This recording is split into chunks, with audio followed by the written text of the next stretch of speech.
في ناس لما توجعك تقول ايه ده، هو اتغير امتى كده؟ بس الحقيقة بقى هو ما اتغيرش، هو كده من الأول، بس انت اللي شايفه بقلبك مش بعقلك. عارف يعني ايه حد يوجعك بجد؟ يعني حد كان سندك، كان ظهرك ومعاك طول الوقت، وفجأة بقى يبقى أول سهم يجي في ظهرك.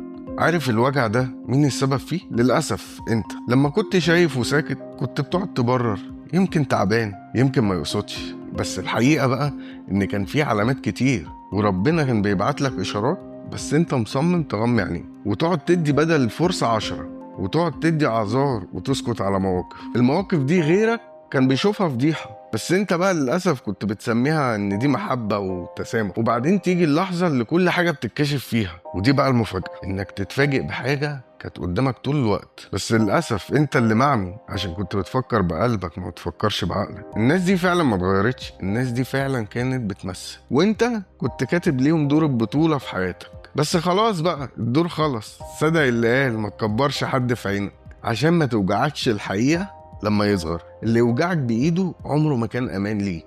المشكلة اللي انت سايب الباب مفتوح، فما تزعلش بقى، لأن الوجع ده درس. اوعى تندم، لأن ربنا شاله من طريقك. عارف ليه بقى ربنا شاله من طريقك؟ عشان يفضي مكان لناس أحسن، ناس تفرحك وتستهلك بجد. وما تنساش ربنا قال وعسى أن تكرهوا شيئا وهو خير لك. يعني الحاجة اللي وجعتك النهاردة هي ممكن تكون نفس الحاجة اللي هتسعدك بكرة. احمد ربنا إنك عرفت بدري قبل ما تدي أكتر، وهتندم برضو أكتر. وخليك واعي وتابعني، عشان اللي جاي هيخليك تفكر 1000 مرة قبل ما تثق في حد تاني.